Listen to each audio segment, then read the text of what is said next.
The Hopkins plant closure in Miami cost a lot of jobs, but what could it mean for the future of auto part prices? I'm Kenny Foreman, and I'll have more on that coming up. Plus, how 2 four-state communities are turning to technology to support local entrepreneurs. And later, we take you to a town hall focused on improving Pittsburgh's parks and rec. The 4 states' most watched news starts now. The closure of the Hopkins manufacturing plant in Miami continues to ripple through the 4 states. This is KOAM News. I'm Tanya Bach. The plant's parent company, First Brands Group, develops and sells a variety of auto products. And now local auto repair shops face longer wait times for parts and potential quality concerns as they search for new suppliers. KOAM's Kenny Foreman shows us how one Pittsburgh shop is adapting to the challenge.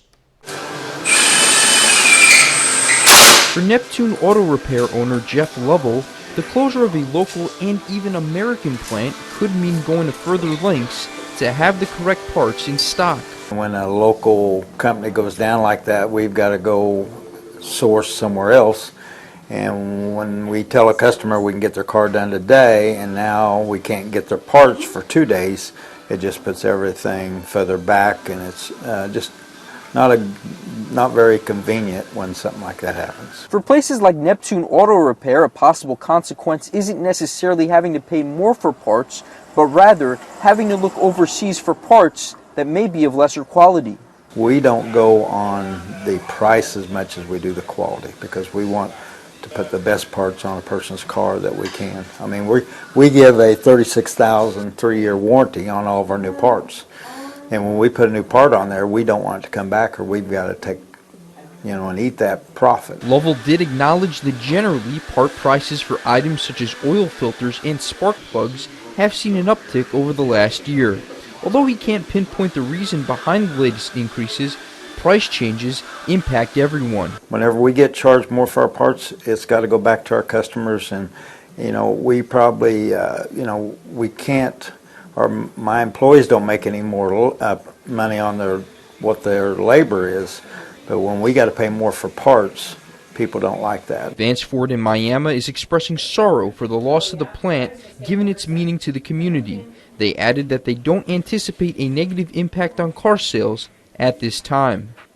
Kenny Foreman, KOAM News.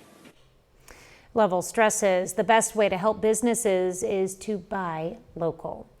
A fatal crash during this morning's heavy rain closed Missouri 76 east of Anderson for hours. Troopers say an eastbound pickup crossed the center line near Highway W and hit a westbound tractor trailer head on. The pickup driver was killed.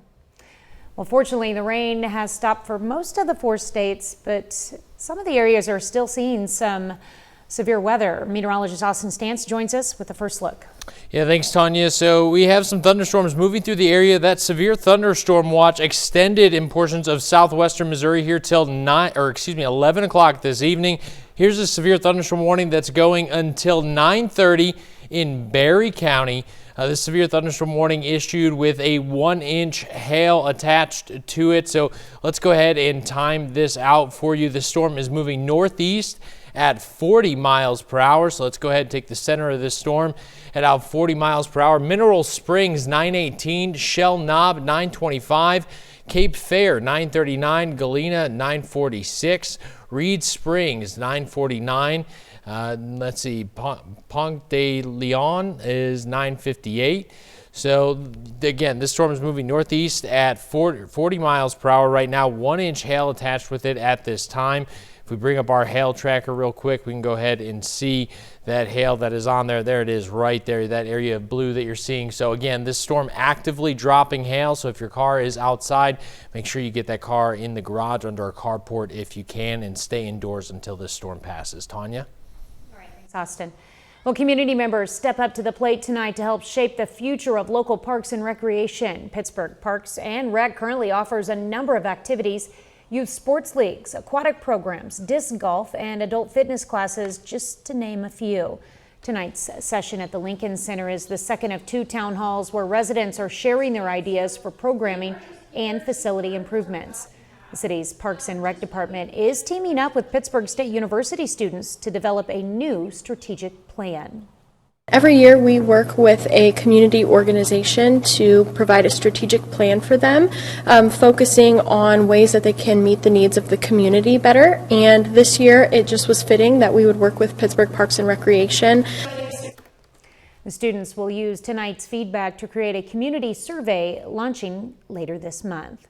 Well, 2 four-state counties are using technology to boost local business and tourism. Cherokee County is launching a new app, while McDonald County is starting a podcast to promote local entrepreneurs.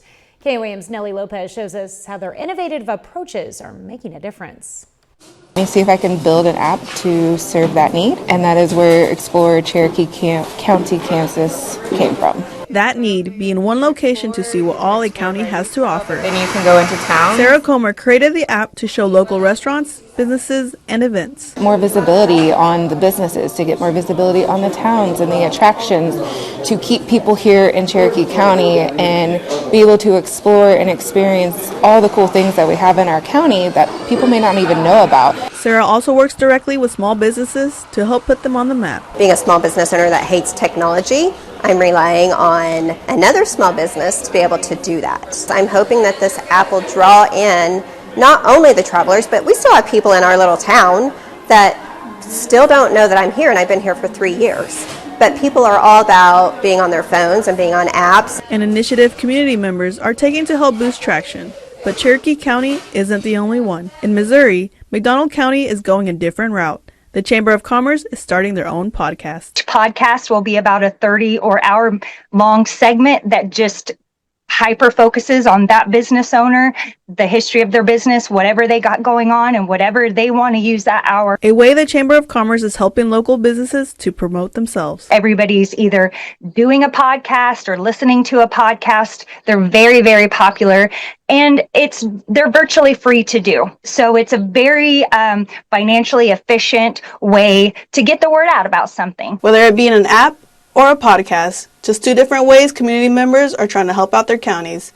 In the 4 states, Nellie Lopez, KOAM News. Well, the Explore Cherokee County, Kansas app is available to download in your app store. The McDonald County Chamber of Commerce podcast will release its first episode next Wednesday, March 11th. Organizers announced the musical lineup for the birthplace of Route 66 Festival this August 7th and 8th in Springfield. The bands are Six Wire, Members Only, and the Emerald City Band. The mix of local and out-of-town performers will put on free concerts both days. Registration for the car show is now open, and this year's festival marks the 100th anniversary of Route 66. Coming up, the war with Iran continues. The Senate weighing in Wednesday as U.S. airstrikes continue to rain down on Iran. I'm Caroline Scheidler in Washington. I'll have the latest coming up.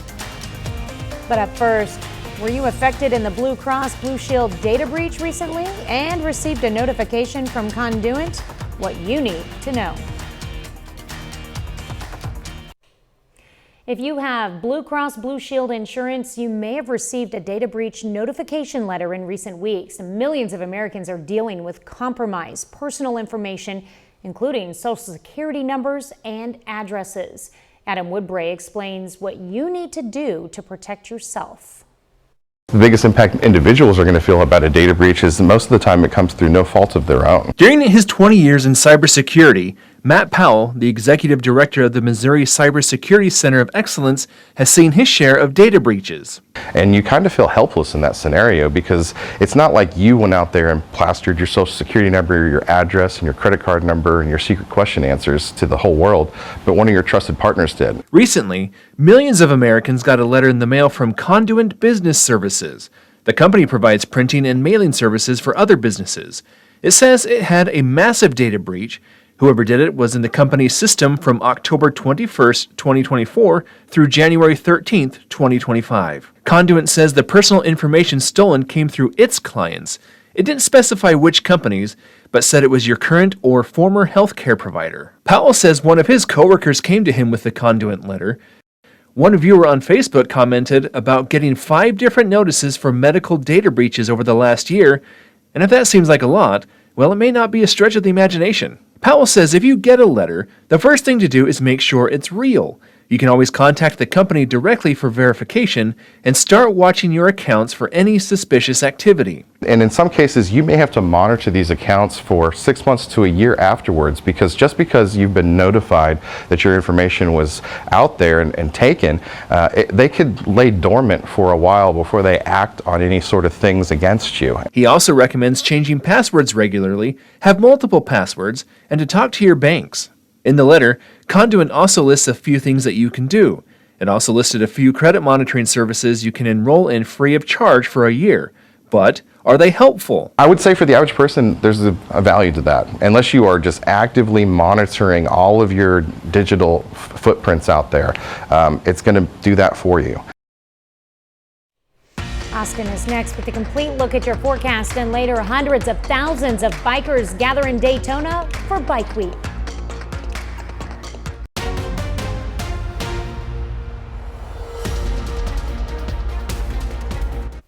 Alrighty, we got a new severe thunderstorm warning to tell you about. This one is currently ongoing.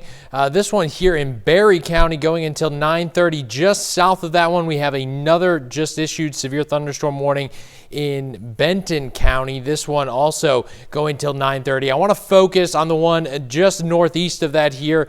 This storm is just southwest of Chano Lakes right now. Kind of want to watch this right now. If you'll see here, we kind of got an inflow notch beginning to develop here in this area that you're seeing just south of that. Starting to kind of see a little bit of rotation there as well. Let's go ahead and pull up our velocities here. Not seeing a really tight couplet here, but take a look here, even just at the velocities that it's putting out right now. Seeing wind gusts near 50 miles per hour there at the moment as well. Again, here, let me circle the area of concern for you right now. This is kind of the area that we're watching right in here as we're seeing that inflow notch begin to develop. And again, a little concerning at the moment. This storm just southwest of Chano Lakes. This storm is moving northeast at 40 miles per hour. So what we're going to do right now is we're going to zoom out just a bit and start timing this storm out for you. Let's go ahead and bring back our reflectivity back on your screen here. So again, this is the storm that we're looking at. We're going to go to the Springfield radar. That's going to give us our best look right now. Let me go ahead and pull up the Springfield radar. Go to our live Doppler here. There we go, getting the best look at that storm right now.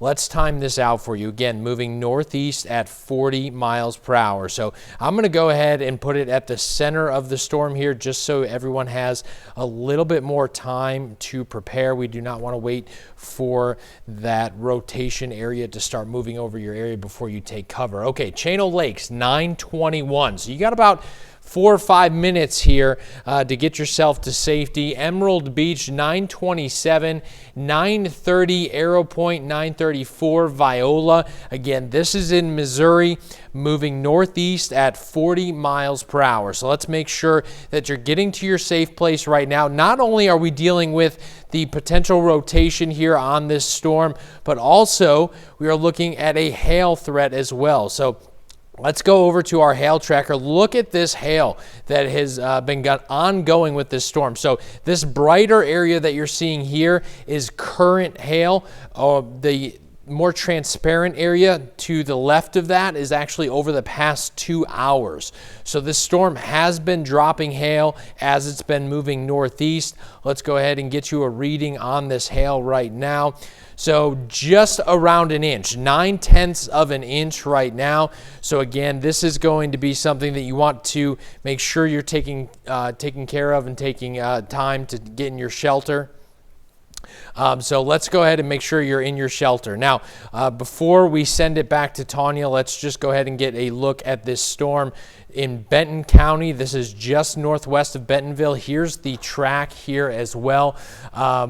So we're going to go ahead and take a look at this. Now we see we got kind of have that darker shade in there. Let's go ahead and see what we're looking at as far as hail size here. Let's pull up that data. So actually this is just over an inch in diameter here in Benton County. So these storms are dropping hail right now as they're moving. All the instability south of I-44 I know we're zoomed in pretty close. Let's go ahead and zoom back out to our look here. That's going to give us a better look across the area. So that shade in orange, or that highlighted area, is the severe thunderstorm watch that goes until 11 o'clock. You'll see those bright yellow areas.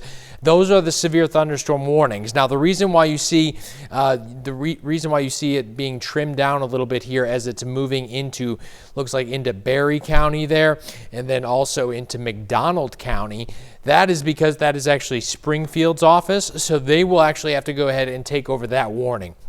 So the one towards the right of that, towards your screen there, is that one is the one we were concerned about near Chano Lakes. Again, let's go ahead and pull up our live Doppler radar here. That's going to give us the best look.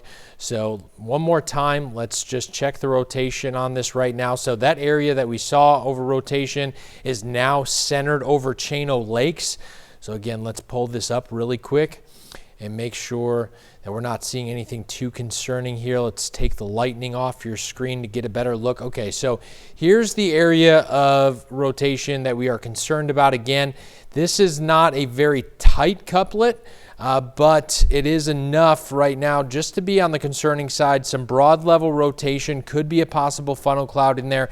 This does not have a tornado warning attached to it right now, but again, we want you to be in your safe place here. Don't want to get caught out in this storm as it's dropping hail, and also has a bit of rotation associated with it as well.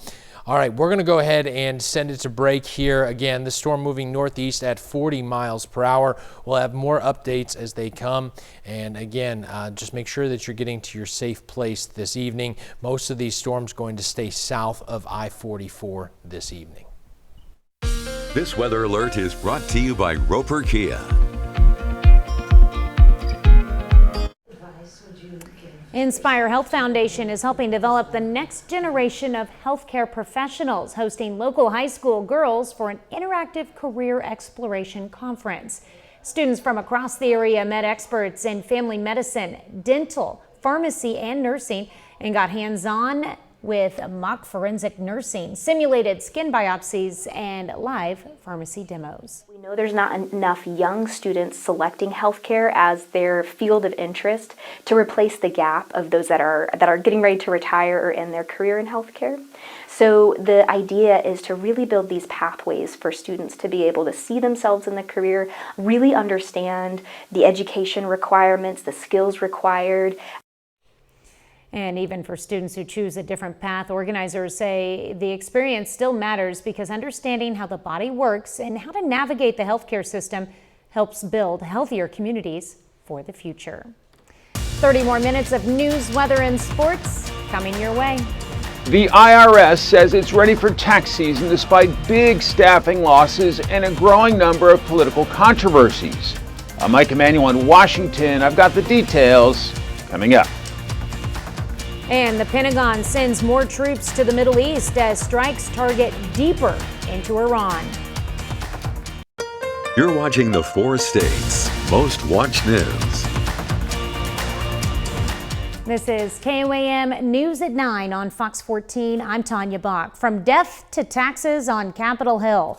While some lawmakers debate a new war powers resolution on Iran, others are taking a closer look at how the IRS is handling the busy 2026 tax filing season. Today's Democrats piled on the newly named CEO, accusing him of playing politics with taxpayer money. Fox News Chief Washington correspondent Mike Emanuel reports. It's tax season and the new head of the IRS is in the hot seat on Capitol Hill.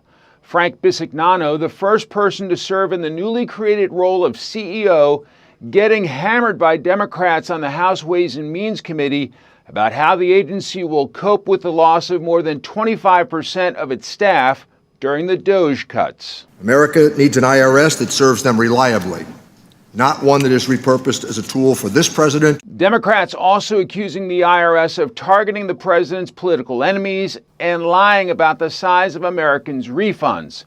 Bisignano pushed back, claiming the agency is more than ready to handle the 164 million returns expected to be filed this year. We feel great about the staffing levels. Wait times on the phone are single digits, and that's a really good performance. And there were tense exchanges about the IRS sharing sensitive data with ICE for use in immigration enforcement, which was later ruled illegal by a federal judge. Was anybody fired as a result of these 42,000 illegal disclosures?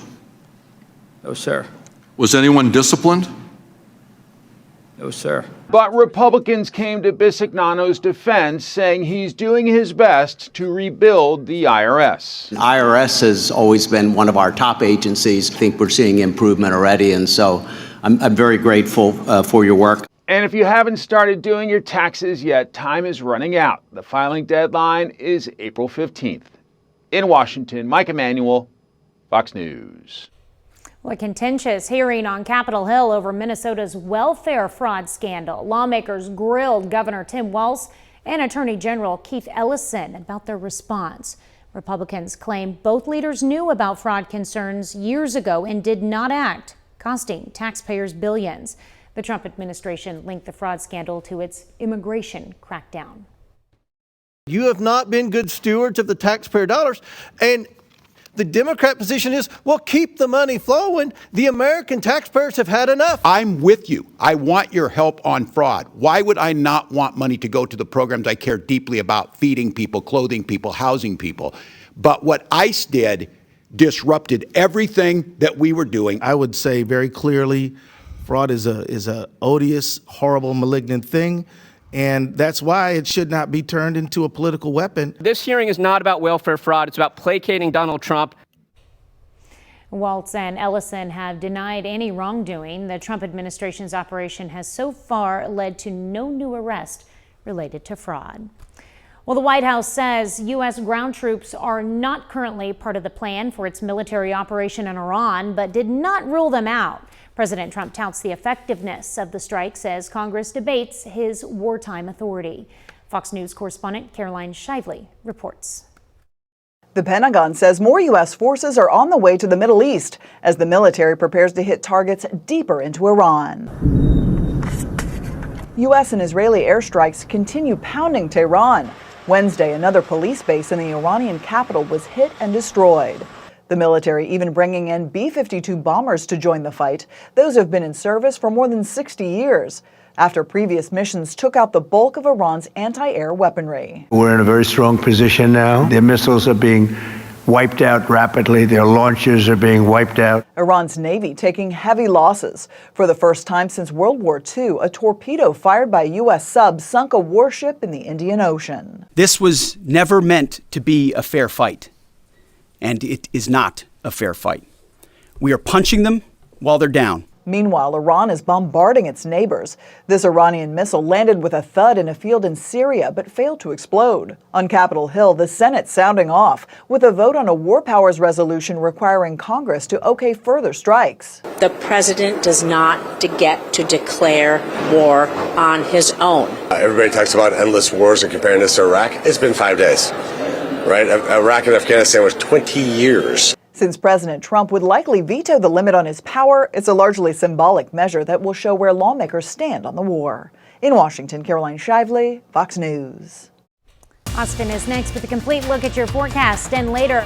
It's the biggest event in the world for bikers. It's Bike Week in Daytona Beach, Florida. It is time to rev those engines and hit the road. We'll have the story coming up. Here's your Skywatch weather forecast from the trusted Roper Kia Weather Center.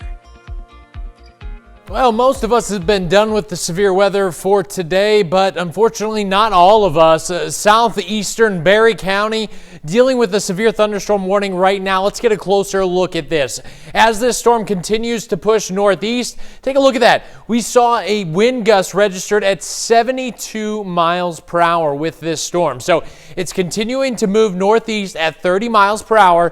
This severe thunderstorm warning goes until 10:15. It was just extended, so let's get a look here as it continues to push off to the northeast. Branson West, 956. Reed Springs, 959. Garber, 1003. We're looking at 1014 for Bull Creek and 1018 for our friends in Merriman Woods. All right, can't say that one. All right, so this storm continues to push northeast, as I mentioned. Take a look at our lightning tracker here. Again, number of strikes with this storm just within the last minute or so, 46 lightning strikes. So that also signifies intensity a little bit for us. Take a look at the hail tracker. Right now we're dealing with about quarter-sized hail as it starts to move just south of Shell Knob into Kimberling City there. So keeping a close eye on that. And again, if you are northeast of this storm and you have a carport, you have a garage, get the car inside this evening. Taking a wider look here, most of our instability south of I-44. That's where some of these storms are still firing up. Look at Fayetteville down there, lots of lightning there just north of Bentonville. That storm's starting to weaken a little bit. So as this continues, the storm's going to continue to push northeast. As we head into the later evening hours tonight, things are going to quiet down. We do have the alert day throughout tonight for hail and wind. Friday, though, we're looking at all hazards on the table. For tonight, the Storm Prediction Center, right where that severe thunderstorm warning was, they got this spot on, a 2 out of 5 or a slight risk for severe weather. Now, as we head into this evening, we're going to expect storms to continue to push off to our northeast, out of our area, clearing out as we head into those overnight hours tonight. Temperatures dropping around 50 degrees, not too bad. Tomorrow, 65, an isolated shower or thunderstorm is possible, mostly cloudy, but we're just going to be dealing with a marginal risk off to our northwest here. That's mainly going to be in the later evening hours into the overnight. But take a look at our storm energy as we head into Friday. This is Thursday night. We see some of that storm energy lifting in. This tells us a couple of things here. Watch this. Take a look at how dark that gets. That's a bunch of storm energy moving into the area. This is going to be the most unstable part of the atmosphere as we head into Friday. So what we're looking at Friday is likely a couple of supercells developing out ahead of a cold front that's going to push in before this ends up being a line of thunderstorms that will then push through the rest of the region. We are at a 3 out of 5 or an enhanced risk for severe weather heading into Friday. That's something to keep in mind. Getting a bit of a closer look here. Here's Thursday. Things clearing out for us. Thursday night, though, take notice. Here's some thunderstorms moving in the morning. That was that 1 out of 5 risk there for us. But then as we head into Friday night, take a look. Here's that line of thunderstorms beginning to push through. Take a look how mild temperatures are for us. So, yeah, we're going to have to watch out for Friday.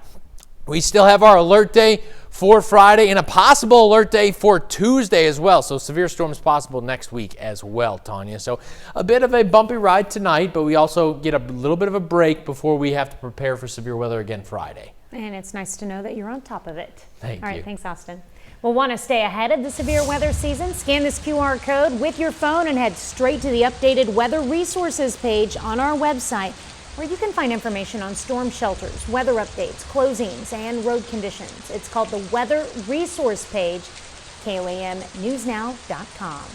Still ahead, 4 of our Southeast Kansas high school basketball teams look for a spot in the sub-state championship games. Plus, the Gorillas and Lions men's basketball teams fight to keep their seasons alive. Ben McLeish has those stories and more. Up next in sports.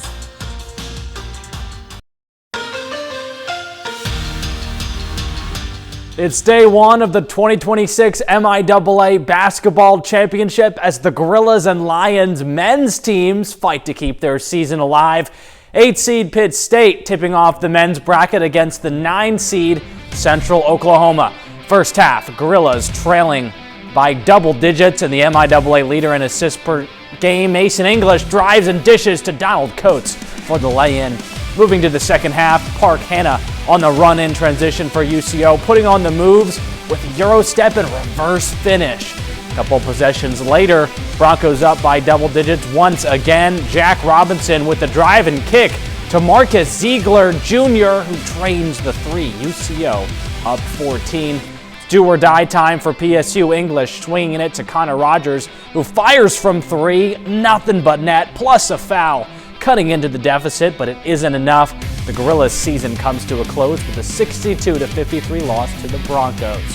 In the nightcap, the Lions take on Northwest Missouri for a spot in the championship quarterfinals.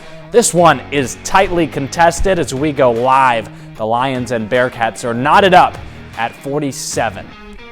And on the high school level, a few of our four states' Kansas high school basketball teams look to advance to the sub-state championships. In Pittsburgh, the Lady Purple Dragons take on Washington in the Class 5A semifinals. And Pittsburgh comes out of the gate hot. Sophia Heitrich heaving it down court to Ana Jorge, who beats the defenders to the basket and lays it in for the game's first points. Now Washington on the attack, but Angie Miller swats the ball away for the steal. Miller with the no-look pass to Heitrich, who knocks down the triple. The Purple Dragons dominating at the start of this one. It's freshman Kendall Alcamil in transition, laying it in to give Pittsburgh a 12-0 lead as the Purple Dragons cruise to the 63-18 win. In the girls' 3A quarterfinals, Girard hosts Riverton. Starting off in the second quarter, Rams trailing after a missed Trojan shot. The ball takes a bounce right to Kinley King, hurling it down court to Ryland Thomason, who finishes with the layup.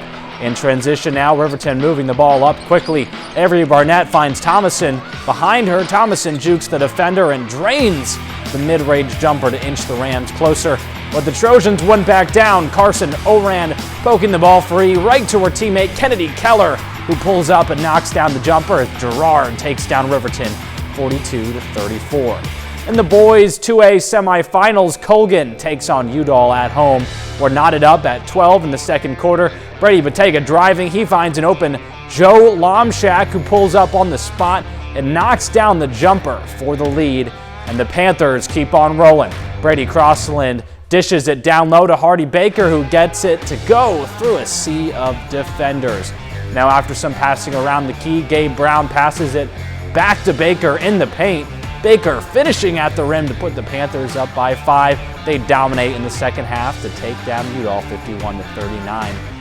Now it's a tough way to finish the season for Pitt State, but hopefully Missouri Southern can pull through. Yeah, and you know, for the Elkamil family, they're playing in Kansas City and in Pittsburgh tonight. So that's yes, that is tough for Gavin the parents to decide who to go watch. Yep. Yeah, kind of fun. All right, we're back with more news after this. Motorcyclists from around the world are gathering in Florida for the 85th annual Daytona Bike Week. Fox Business correspondent Ashley Webster is there with more. Some 400 to 600,000 biking enthusiasts gather here each year for Bike Week in Daytona Beach, Florida. They're here to share stories, enjoy the camaraderie, and oh yes, to buy bikes. Teddy Morse, who runs the local Harley dealership here, says the attraction is simple. Riding a motorcycle, you instantly become the version of yourself that your 8-year-old always dreamed you'd be. It is, I'm not kidding. I mean, you become, it's a time machine. You throw your leg over and you're 17. You're going to pick up your crush and take her to homecoming. Harley sales were down more than 12% worldwide last year, and the biking marketplace is actually seeing some new trends. Older bikers are turning to three-wheeler trikes for stability and comfort. There are also more women buying motorbikes. People like Cody Cameron, who rode all the way from LA to Daytona on her 12-year-old bike. The bike costs $3,000 off the lot, so again, super affordable, anybody can do it, and then it's probably been about $10,000 dumped into her. $10,000 for a $3,000 bike. You thinking of upgrading, or is this your baby? Everybody keeps trying to get me to upgrade. Everyone also said, you can't ride in the winter, you can't ride a Sportster to Daytona Beach, and I said, hell yeah, I can. 3,000 miles on a Sporty, I don't need to upgrade. For the local economy, it's like Black Friday every day of the event, and all thanks to some biking enthusiasts who say this lifestyle is about freedom. In Daytona Beach, Florida, Ashley Webster, Fox Business. Well, up next, from a Game of Thrones movie to a Maine medical drama, Hollywood keeps us guessing. A TV doctor gets another round, and a former NBA star opens up about a night that changed his life. Fox's Annie Elopoulos has all the latest in today's Hollywood Nation. Lamar Odom found unconscious at a brothel. Odom revisits his past, Perry fires up a new drama, and Charles gets a second dose in the Hollywood Nation. I take people who are sick and I make them well. Fox has renewed its medical dramedy Best Medicine for season 2. The series stars Josh Charles as Dr. Martin Best, a Boston surgeon who relocates to a small Maine town with Abigail Spencer and Annie Potts among the ensemble cast. The show returns for the 2026-27 television season. We will defeat it. A Game of Thrones movie may be headed to theaters. Page Six first reported Warner Brothers is developing a film in the franchise, with The Hollywood Reporter and The Wrap confirming it's in early development. The project is expected to center on Aegon I Targaryen's conquest of Westeros, a storyline also being developed as a separate HBO series. Netflix is turning up the heat with a new firefighter drama. Production has begun in Atlanta on Tyler Perry's Where There's Smoke, a 16-episode series written, directed, and produced by Perry. The show follows a group of firefighters balancing the high-stakes demand of their profession with personal struggles and fractured relationships. A release date has yet to be announced. I had 12 strokes and 6 heart attacks. Speaking of Netflix, the streamer released a first look at Untold, the death and life of Lamar Odom. The documentary revisits the former NBA star's 2015 overdose at a Nevada brothel and explores the private conflicts and pressures that led to that night. It features interviews with Odom, Khloe Kardashian, and others close to him. The film premieres March 31st. Anna Eliopoulos, Fox News.